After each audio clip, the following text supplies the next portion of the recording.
All right, so once again, good afternoon from the UK, from a very rainy Cornwall today, or good morning, good evening, depending on where you are.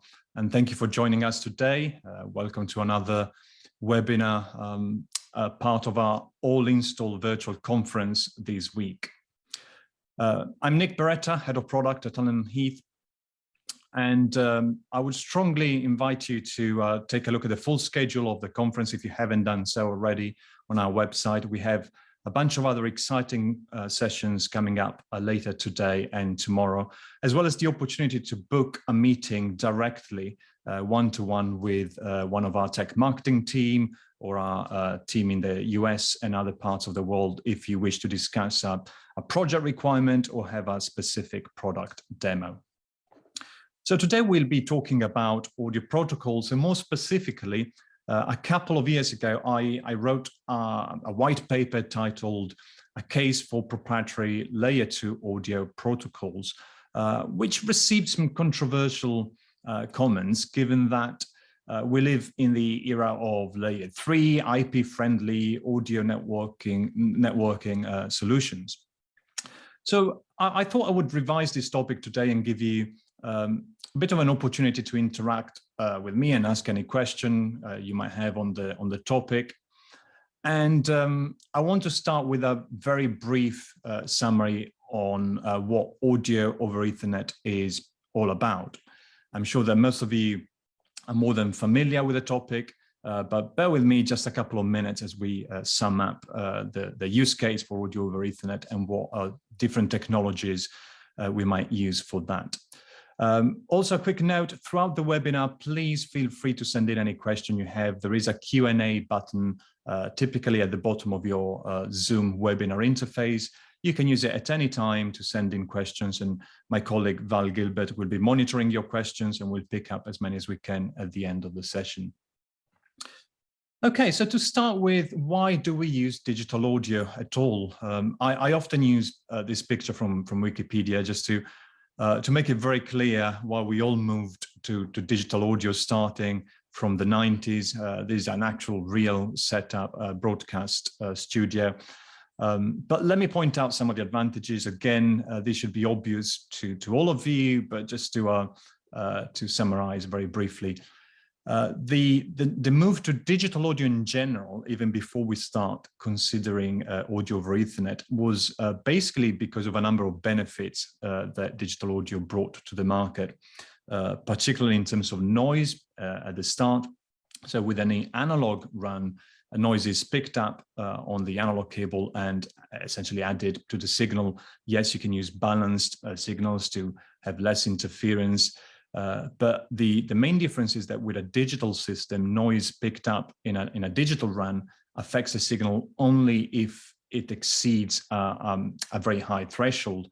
And again, even in that case, through the use of error detection and correction, it is possible to guarantee or verify the data, the integrity of the data before we even use it. Digital signals can also be run over fiber optic, which normally provides a complete isolation, certainly electrical isolation and noise immunity. Another big advantage is that digital data can be multiplexed much more effectively than analog. So we can have multiple discrete channels of audio over the same physical cable, which was not possible with analog. And also, as more and more devices in an audio system are digital or have a digital component, so your wireless receivers, your DSP amplifiers, all of those components have some digital conversion inside them. So it makes a lot of sense to perform all of the audio distribution as well in the digital domain and avoid additional conversions, which would ultimately degrade the sound. And finally, routing and distribution. So digital audio has the flexibility of dynamically routing signals from a source to one, some, or many destinations. And here is where we start using the term audio networking in many cases. So again, very briefly, the next natural step for digital audio was to take advantage of Ethernet technology. Why is that? Well, it's because of pricing, availability, the reliability, and the acceptance of Ethernet in the IT industry has really forced that technology into the audio marketplace. So audio distribution alongside other traffic on a LAN, on a corporate network, eliminates the additional infrastructure costs for dedicated cabling. And Ethernet cables are today very cheap, easy to terminate. You can buy them from anywhere, and they often exist anyway in buildings. Cat cabling is now done as standard in any new building in most parts of the world anyway. 100 megabit Ethernet, so fast Ethernet, which is now already surpassed, that already had enough bandwidth to distribute about 64 channels of audio, 24 bits of full quality, non-compressed audio on a single cable. And today we have gigabit Ethernet. There's a trend in adoption of 10 gigabit Ethernet and beyond. Therefore, you can do your own maths and calculate how many channels of audio you can easily transport in any corporate network. However, Ethernet configuration is not necessarily straightforward for audio professionals without a background in IT. In some cases, it's fairly plug and play.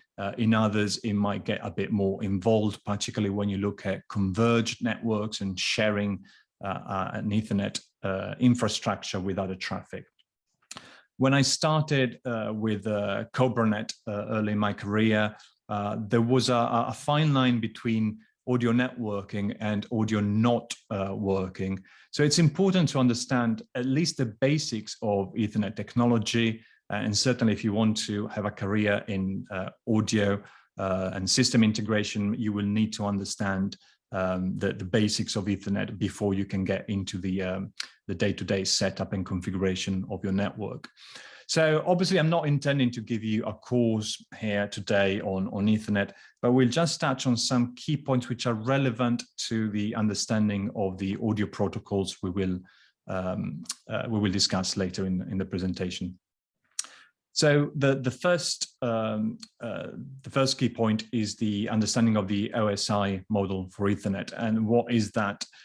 It's a way of subdividing any communication system into smaller parts called layers. And a layer is basically a collection of similar functions that provide services to the layer below and receive services from the layer above it. So if we look at some of the industry leader protocols, audio protocols and standards that are in use today, and we look at where they sit in the OSI model, we can see straight away, for example, that something like AS50 is only using the physical layer of Ethernet. What that means is it's using Cat cables and RJ45 or Ethercon connectors, but not really Ethernet data. So it's not using Ethernet packets as such. Then you have a bunch of protocols, including EtherSound, the Roland REAC and Wave SoundGrid, and most of the, or all of the Allen Heath proprietary audio protocols we'll talk about in this presentation also sit a layer 2. So they make use of standard Ethernet packets, but they're not yet at the layer 3 IP level where we see Dante and other protocols where IP addresses get into the equation and routing around the network and more. Also, I've put AVB there in layer 2. I'll mention AVB at the end of the presentation to clarify a couple of things. But essentially, AVB itself is not really a transport protocol, but one of the protocols that the AVB set of standards recommend, it's IEEE 1722, and that is a layer 2 protocol. So that's why I added it to the slide.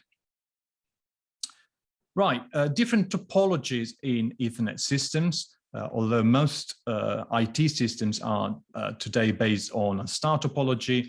Other topologies have been implemented for audio transport running on Ethernet packets.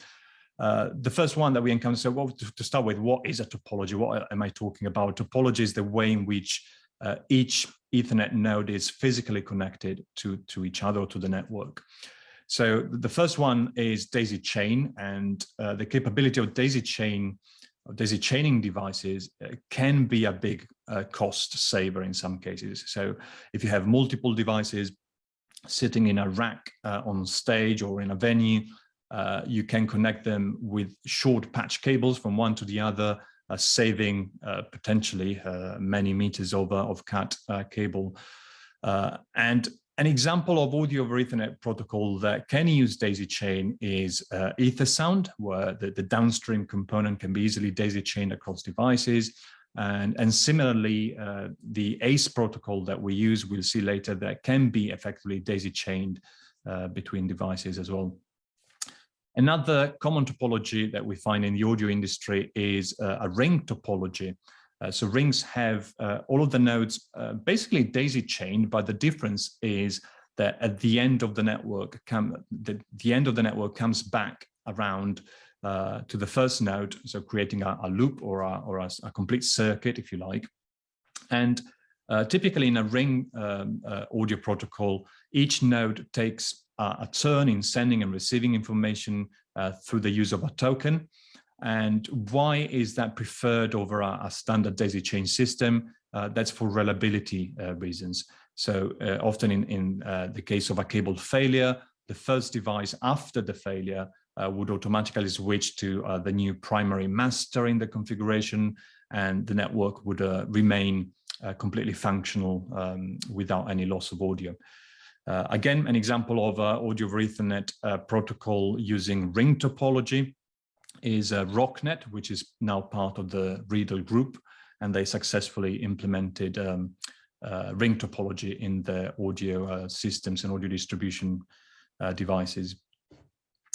And as I said before, most IT systems and most audio over IP protocols these days use star topology, where you have a switch typically, or a hub at the center, and all the devices connected to this center switch, or it obviously can be multiple switches in a larger system.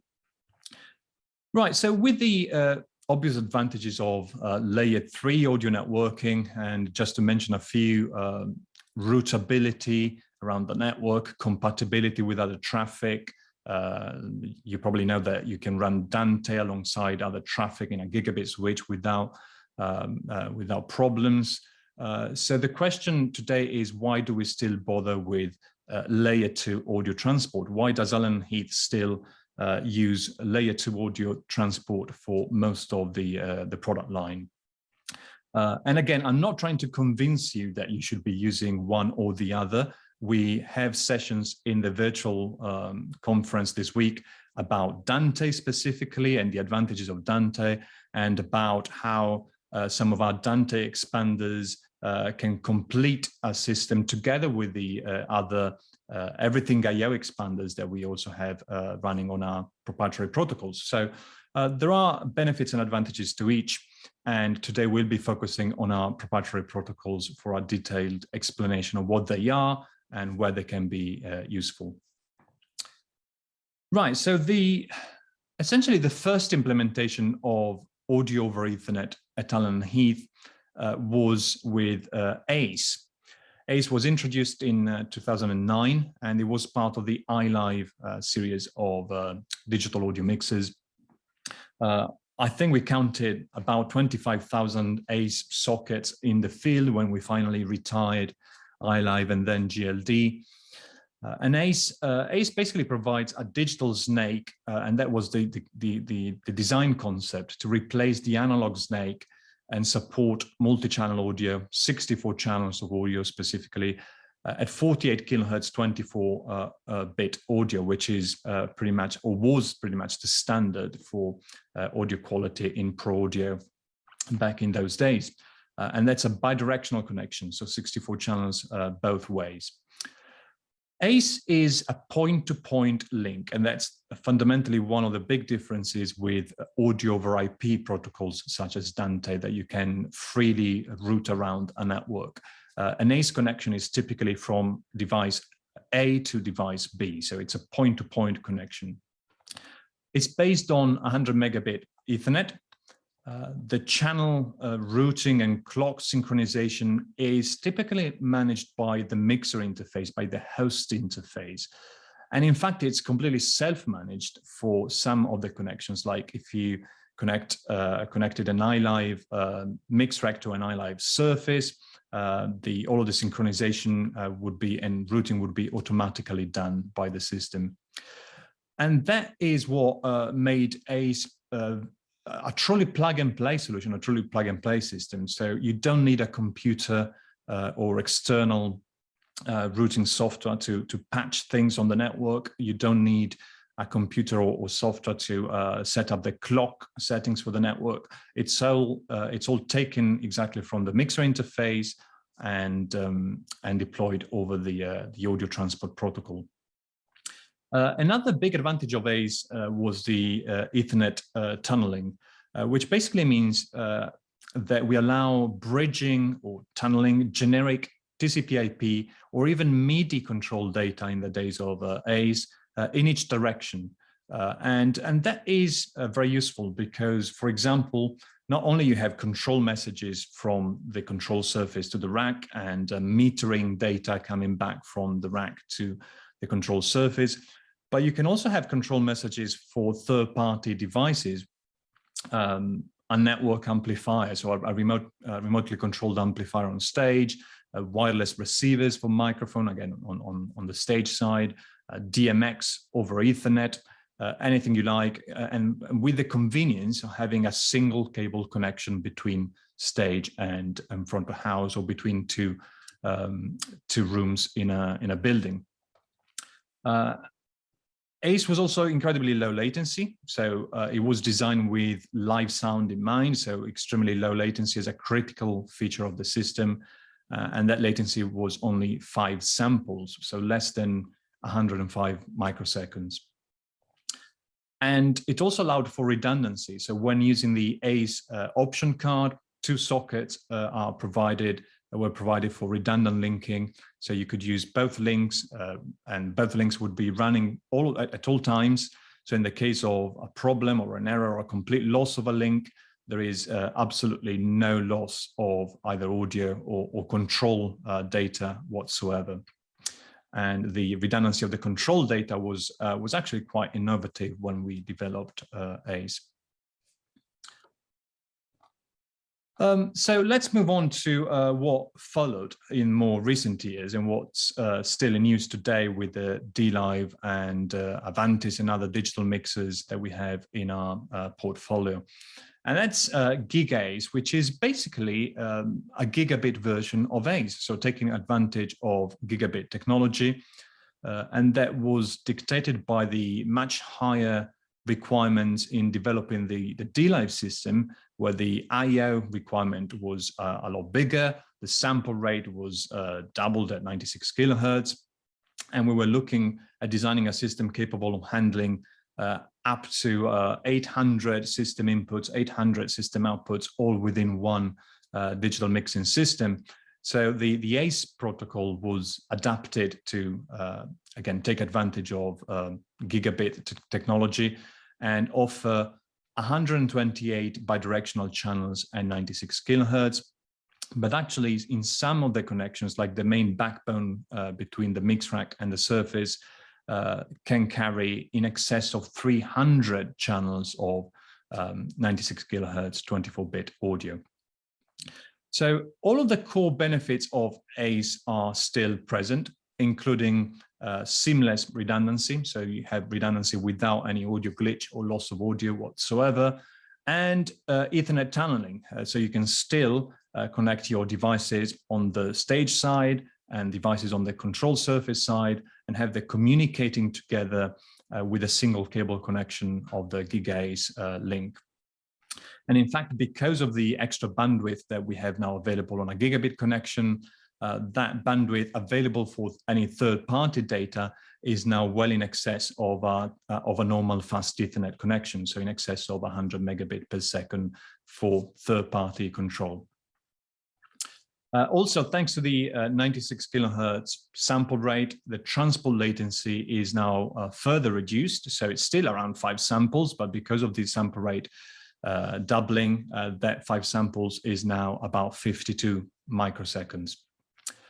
And that extremely low latency combined with the low latency FPGA processing that we use at the core of DLive, Avantis, AHM64, is part of what allows sub-millisecond system latency from analog input to analog output on all of our digital products, recent digital mixers.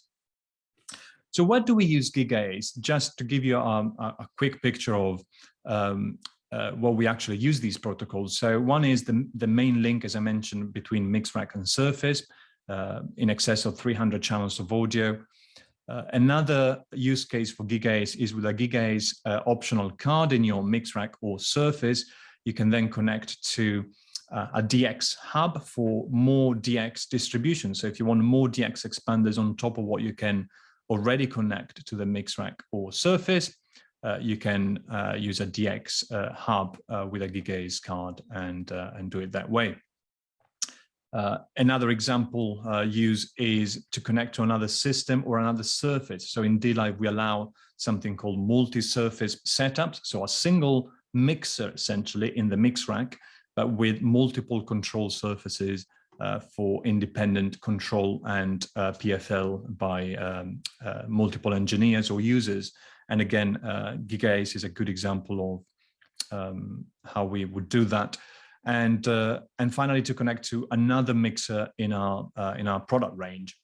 So you can have a DLive with a gigaACE connection to an Avantis mixer or to an SQ mixer through the SLink port that we will discuss later, or to an AHM64 through the SLink port again. Right, on to DSnake. So we'll actually make a little step back here, because DSnake was designed as a variant of the ACE protocol, but more tailored to the GLD and the Q16, Q24, 32 series of mixers. And it still had all the core benefits of ACE, like low latency, the extended cable length, which I didn't mention, but with ACE and DSnake, because of the proprietary hardware that we were using, we were able to accept cable length of up to 120 meters instead of the usual CAT limitation of 100 meters. And also compatibility with standard Ethernet equipment. So ACE and DSnake, being based on layer 2 Ethernet packets, can make use of Ethernet equipment. I'll explain a little bit more later, but essentially, if you want to extend a cable run, there's nothing to stop you from having an Ethernet switch in between two devices. So you have 100 meters on one side and 100 meters on the other side of the switch. So why is DSnake any different from ACE? The reason is that with ACE, with DSnake, we wanted to offer some system level features that made setting up and using a GLD or a Q digital mixer particularly pain-free, particularly simple. So instead of TCP/IP control data, for example, we replaced mic pre-control with a responsive custom protocol running at layer 2 Ethernet. So there is no TCP/IP layer whatsoever. And specifically, that was designed for fast connection and instant control of DSnake devices. And it's also completely configuration free. So when you plug a DSnake expander into a system, all of the settings are loaded from the mixer during the connection process. So the settings are not stored in the DSnake expander. You can replace any expander or audio rack, as we used to call them, with another of the same type, and it will behave exactly as the original. So the routing stays the same, audio is passed, mic pre-control is passed in as little as 1 second after the Cat5 being connected. And this lack of a stored configuration in the expanders is particularly useful for higher stock because racks don't need to be factory reset every time they are hired out. or the network settings checked again or reset because they've been edited, they've been changed by one of the users. And another big advantage of DSnake is the automatic firmware matching, which you'll see we have then deployed in other protocols as well.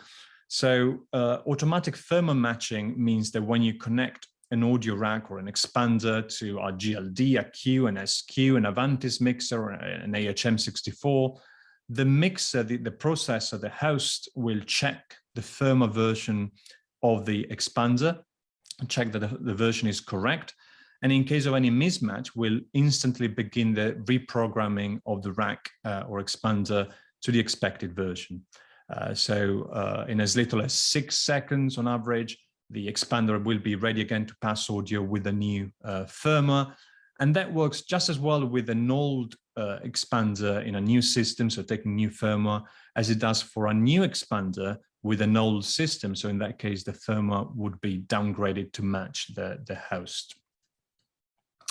Right, so moving on from DSnake, we then developed DX, and DX is very similar to DSnake, with the difference being it's 96 kilohertz audio. So it's basically a 96 kilohertz version or evolution of DSnake. The DX protocol supports up to 32 channels of 96 kilohertz audio on every connection. The main purpose of DX was to facilitate audio distribution by adding I/O racks or expanders, again, the DX expanders, to the core components of a system. So be it a D-Live or an AHM64, each DX port can carry, as I said, 32 bidirectional channels together with control data, again, layer 2 control data for mic pre-control and so on. And as with DSnake, the configuration is stored in the mixer and applied to the DX expander at connection, with automatic firmware matching also provided. So by offering multiple DX ports on the D-Live mix rack and surface, and by making SLink compatible with DX expanders, analog distribution on a stage or around a venue can be very efficiently replaced by digital distribution and economically replaced by digital distribution as well.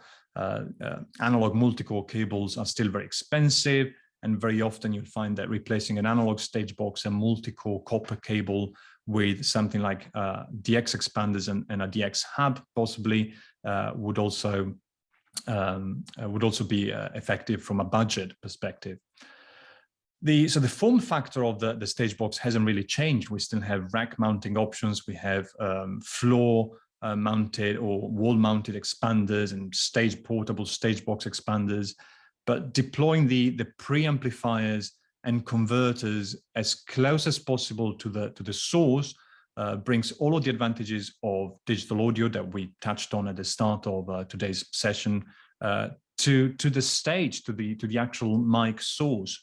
And those are environments which can be subject to high electromagnetic and RF interference from radio microphones and DMX lines and whatnot. So that is another big advantage. So not only effective and economical, but also you're moving the preamplifiers and the converters where they should be, so as close to the source as possible.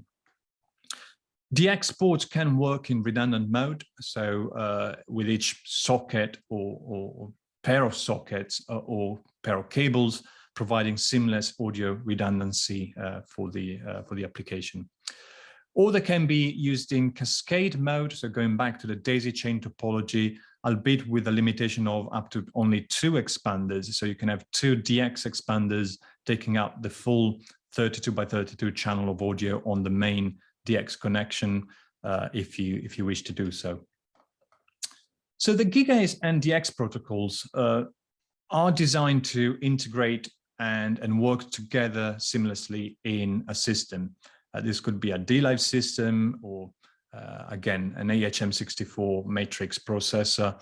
But essentially, the idea is that we allowed for flexible audio distribution and positioning of the I/O devices with gigabit Ethernet connections where required, where the high channel count connections are, and taking advantage of both daisy chaining and star topologies, again, depending on where we want to distribute the audio. So this example on the slide is to give you an example of a full expanded D-Live system where you have the main connection between rack and surface, but also a gigaACE connection to a couple of DX hubs, which then branch out to DX expanders using fast Ethernet connection. Each link can be up to 100 meters, standard Cat5e or higher cabling, or longer when using fiber optics. So covering any size of application from a small venue to we've done large university campuses and similar applications. So my point, I think, with this slide is that many audio professionals are led to believe that point-to-point layer 2 protocols are not as scalable as audio over IP solutions like Dante. And yet you can see that an Allen Heath D-Live system, for example, can offer in excess of 800 analog inputs and up to 48 discrete I/O points distributed around the building within the single system.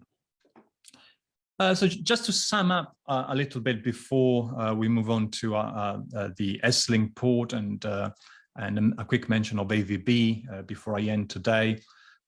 This little table will show you the main characteristics and features that we discussed today for all of the Allen Heath layer 2 audio transport protocols. So their sample rate, their channel count, whether or not they offer third-party data tunneling, whether or not they offer redundancy, automatic firmware matching, how many devices you can daisy chain, and their latency figures. And you will find this on our website in the form of a white paper. You can also reach out to our support team if you want to know more about the application. So next on my list is a question that we get very often, and I know that Val has covered this earlier today in a different webinar. And again, we'll have more sessions exploring the Dante side of audio networking more. But the question that we get very often is, where would I deploy Dante versus DX or DSNAKE audio distribution? And particularly given that we have some of our audio expanders can come in both a Dante flavor and a DX flavor, why would you choose one or the other? What is the application? What is the use case? So I think my argument here is that audio over IP protocols such as Dante certainly offer the best solution for applications where complex audio networking is required over multiple devices, interfacing with equipment from different manufacturers, different vendors. So that is certainly a strong use case for something like Dante.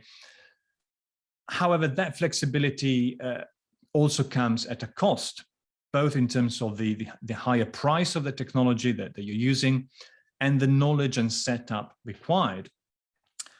So D-Live Avantis, SQ mixers, AHM64 all have optional Dante interfaces to cater for these requirements. And as well as offering built-in gigaACE or DX or SLink ports to run our protocols. Another well-known advantage of audio over IP is that it can coexist with other TCP/IP traffic on converged networks, as I mentioned earlier today. So you can run Dante in a corporate LAN with very little issues if you obviously adhere to some best practices. And that means that you can use existing switches and backbones and the existing infrastructure very easily. With layer 2 point-to-point connections like DX, gigaACE, you can run them on an existing LAN infrastructure, but not it's not so straightforward, and you need proper network management, possibly some troubleshooting. Again, we have articles on our knowledge base on this topic, but certainly they were not designed to run on a converged network alongside other traffic. proceed with caution, with care, if you like, when you need to do that at all cost. So for many users, the advantages of lower cost plug and play proprietary layer 2 protocols can still be attractive though. So we touched on the advantages of Dante and audio over IP. However, if you think PA providers, rental companies, which stock lots of consoles and often do dry hire to customers who may not be familiar with the audio over IP technology, like Dante controller, clocking, for example, and patching. So those are the cases where the simple configuration of gigaACE DX solutions can reduce the support required, can reduce the potential frustration for the user, and also makes these boxes, these DX expanders, act as a drop-in replacement for analog multicores. So you just put them in place, patch in the cable, and they're ready to work with the mixing console without any configuration needed. So basically, in choosing which protocol to use, whether it's audio over IP like Dante or layer 2 audio, it's important that you consider the requirements and that you try and avoid unnecessary complexity by looking at all the real needs of the application, the budget, and also the ease of use for the potential user. Right, so I did promise a slide on SLink, and just to clarify what SLink is, you can see there with a question mark. Is it another protocol from Allen & Heath? When we launched the SQ mixer, we got that question a lot. And the reality is that it's not really a protocol. So during the design of the SQ mixers, and given a strong Q and GLD user base, with 48 kilohertz DisNake expanders and audio racks, the R&D team developed a multi-format intelligent port under the name, it was actually known internally under the project name Omniport, which later became known as SLink. So SLink can sense what device is connected at the other side of the cable, and auto-switch mode and therefore bit rate, channel count, sample rate accordingly. So it can support a DisNake device, it can support a DX expander, as well as connecting over gigaACE high channel count to other devices. It supports 96 kilohertz and 48 kilohertz audio, as I said. It can connect directly to the ME range of personal mixers and personal monitoring systems. And again, all of that sample rate conversion and mode changes are done completely seamlessly for the user. So there's no waiting time, there's no reconfiguration required. The SLink port does that for you automatically.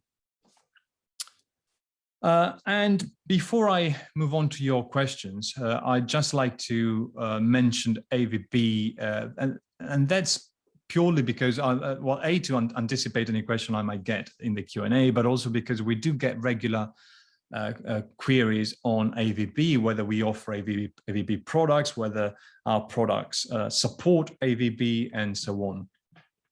And I normally take some time to answer these questions and to explain that AVB isn't really an audio transport protocol. So the best way to explain AVB is by going back to the Ethernet analogy again. So Ethernet as a set of standards doesn't really specify which higher layer protocols we are using on Ethernet. As we've seen, there are many audio protocols running on Ethernet, as well as many IT protocols or data protocols running on the Ethernet standard. TCP/IP, UDP, RTP, they're all running on Ethernet. So two Ethernet devices connected together might not necessarily understand each other if they're not using the same transport protocol. And in a similar way, AVB doesn't really prescribe the transport protocol to use. AVB is a set of standard, roughly speaking, at the hardware level of Ethernet. However, the AVB set of standards do recommend a couple of transport protocols, one being IEEE 1722, the other one being 1733. Neither of these up to a couple of years ago, had any cross-vendor interoperability or an agreed connection management. So you could, at a stretch, link a motor device to a PreSonus mixer, both using 1722 AVB, but it wasn't a straightforward process at all. You needed to go and download third-party drivers and software management tools from yet another manufacturer, read manuals, and so on. So that is gradually changing because you've probably heard of Milan, and Milan is trying to resolve, Milan, not the city, but Milan, the AVB group, is trying to resolve the problem of interconnecting, making different vendors interoperable by using 1722, so that's the audio protocol they adopted, coupled with an agreed discovery and connection management layer. So the answer to the question, are you supporting AVB, is, well, we are watching the Milan initiative with interest. We believe that that will could well be an industry leader audio protocol in the future. There are many other pro audio companies involved with the Milan project. And if that takes off, and it looks like certainly the demand is there and the trend is growing, then we'll have no reservation in supporting AVB with optional cards, as we do with Dante and other protocols in the future. So I hope that that was useful to give you an idea of the world of audio networking, audio over Ethernet, and how Alan and Heath has adopted that in our own designs.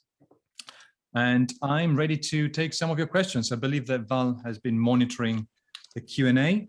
I certainly have, and we have some questions coming in. Some of them I've already answered because they're quite case specific. But there's a question from David in regards to DSnake, and this is actually kind of portable to all of the protocols in terms of the order of devices and what can be connected to different protocols. So, for example, if and why the AR2412 has to be connected before an AB168, sorry, and so on and so forth. Yeah, it's a good question, David. Unfortunately, yes, there are some limitations in the order of devices, particularly with DSnake. So you have to go to an AR2412 first. From the 2412, you can go to either an 8.4, so an AR84 rack unit, or to an AB168. You cannot do the opposite. The reasons for that go back to the way DSnake was designed, particularly in terms of channel mapping. So again, to make it super simple for the user, with the GLD and Q mixers specifically, the channel mapping was all done and fixed in the DSnake protocol itself. So there were 24 inputs reserved for the 2412. After that, there would be inputs reserved for an expander unit, be it a 16.8 or an 8.4. And then you would have a block of channels reserved for personal monitoring applications. So if you connected a ME unit at the end of that chain. So that's the reason why it is fixed. With the DX protocol, there are some limitations. For example, you can only have one DX32 connected to a DX port because that takes the full channel count of the DX protocol. However, if you have a DX16.8 or DX16.4, DX012, you can have two of those units in any combination and in any order. That's great, thank you. And there's a follow-up question from David, which is using an SQ with an SLink card, can we connect to the older generation GLD consoles to share inputs and to use the GLD as a broadcast mixer in his case, for example? Again, good question. And the answer is no, again, I'm afraid.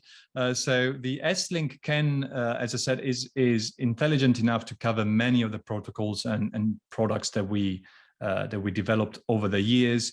Unfortunately, it would not talk to GLD through an ACE connection. And if you were to connect it straight to the DSnake port of the GLD, they wouldn't talk together very well because there would be a lot of conflict. The DSnake port on a GLD was designed for expanders, and therefore it wouldn't receive and send audio very well to another mixer. So the best way to connect a GLD with an SQ for your application like broadcast and so on, or a front of house monitor split, is possibly using Dante, using a Dante option card in both consoles. Cool, thank you, Nick. I have, funnily enough, a lot of questions coming in on the same kind of direction. Proprietary is wondering, who's joined many of our webinars, so thank you for sticking with us. Is wondering if we could use power line adapters, so Ethernet over power adapters, to distribute or to transmit any of our protocols. And I might expand on that question in terms of how can I convert any of our protocols perhaps to fiber or something like that. So maybe we can kind of develop his question a little bit further. Right. So I think in terms of audio protocols, when we look at GigaACE, DX, and so on, theoretically, because they are Ethernet based, you can run them through Ethernet equipment. However, as I said, that is not straightforward because they are at layer 2. And as soon as you introduce any layer 3 traffic, like TCP/IP data or any layer 3 protocol that might be running on a corporate managed switch or on a smart switch, that would create a lot of conflicts, a lot of problems. Those problems are most likely to result in audio glitches or errors, so quality of service errors on the mixer, or complete audio dropouts and interruptions. So there are some workarounds you can adopt. If you are a very skilled IT networking engineer, you can go and try and configure your switches so that you switch off all of the layer 3 protocols. You make sure you have a dedicated VLAN only running layer 2 traffic, transparent to layer 2 traffic, and only running 2 devices concurrently at the same time. So multiple VLANs if you want to handle multiple connections. All of that is available in a knowledge base article on our website. But just to give you an idea of what can potentially be done. To go back to the question from Proprietary on power line adapters, again, I imagine that for control data, like if you were to use the system manager control software to control an AHM64, that might well work, provided that you can reach it with standard TCP/IP data. For audio transport, I would not recommend power line adapters. We have seen in our tests that even creating a VLAN in a switch, even in a gigabit switch, can be enough to disrupt the accuracy of the timing packets that we need for our audio transport protocols and to cause problems. So I don't think that a power line adapter would be a good solution, I'm afraid. Great, thanks, Nick. And I think we're kind of touching on the same topics here, and I think the answer was kind of already in your previous answer to this question, is whether we can combine gigaACE with Dante. So could we have layer 2 stuff happening with gigaACE at the same time as Dante if we were using a switch? Right, so the best advice is try and keep them separate. Separate doesn't mean that they have to be on entirely different hardware. So again, if you had the time to configure a VLAN for gigaACE and a separate one for Dante, that's entirely possible on a switch. If you want to go from that switch to another switch with a trunk with tagged VLANs, it gets more complicated and more difficult to achieve. And again, that's for the same reason I mentioned earlier, that as soon as you introduce layer 3 data into any layer 2 gigaACE connection, you would cause problems. Now, some people get confused because we do have a layer 3 TCP/IP tunneling into gigaACE, but that doesn't mean that you can get gigaACE alongside other TCP/IP data on a network. So the tunneled data into gigaACE is essentially embedded into layer 2 packets. So for the purpose of the gigaACE connection, it's still a layer 2 connection. There's no layer 3 on the Ethernet packets and link. However, embedded in those messages, there is a layer 3 TCP/IP control data layer that we can then extract on the other side of the gigaACE cable and make use of it. So some people have tried to use that for things like video streaming and multi-channel audio. Again, I wouldn't recommend it because it was designed to allow some control data to flow through on the gigaACE connection for remote amplifiers and similar. A couple of channels of Dante audio can possibly go through a tunneled gigaACE connection without problems. Any more than that, I wouldn't recommend it. Thank you very much, Nick. And I think that's the best part of the questions. Just one last one that I think might be helpful to everyone. If you could briefly just remind everyone of what we specify in terms of cable specs, what's ideal for different protocols, and if there's anything that people should steer away from specifically.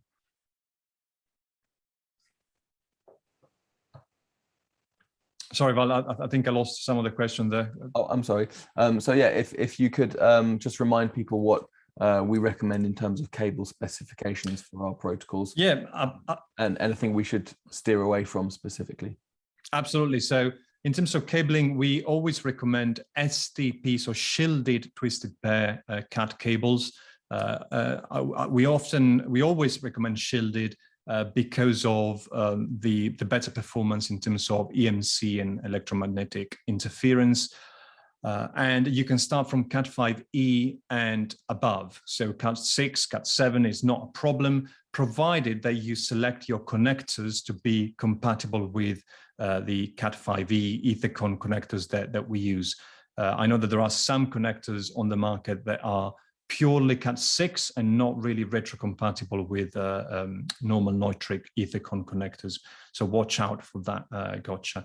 Other than that, we can provide cables. So on our website, in our user guides, you will find part numbers to order bulk cables from Allen Heath in different cable lengths, which come pre-terminated, and that's a rugged touring grade cable that you can use in a live situation. But certainly for installations, you might want to source the cables locally. And as long as you stick to these guidelines, you'll be absolutely fine. Great. Thank you very much, Nick. And just a quick last one. Pressure is wondering if there's any documentation or papers published on the AHNet specifically, or if it's completely top secret information. Right, so the AHNet is basically the control protocol that we use for Avantis D-Live AHM64. And that is intellectual property of Allen Heath. What I would say is that if there's any specific application you have in mind, please reach out to us. In many cases, we also provide a public TCP/IP or MIDI control protocol that you can use to access some functions in the system. But if you're specifically interested in AHNet, open a ticket with a support team or reach out to one of us. And we can understand more about your requirements. Okay, I think that's all of the questions for today. So I'll hand over to you to close down. Thank you. Thank you, Val. And yeah, I think the only other thing that I want to mention is that we have many more sessions coming. So once again, you can go on the all install page on our website and you'll find all the sessions for Wednesday, Thursday, including sessions with Crestron and Ordinate, and with more details on other products from Allen Heath. And as I said initially, you can also book a meeting request or put in a meeting request with the team in the UK here or in the US or other territories if you want to discuss a project need you might have or anything related to installation. So thank you very much for joining us today, and I hope that you'll catch more sessions in our all install virtual conference, and goodbye.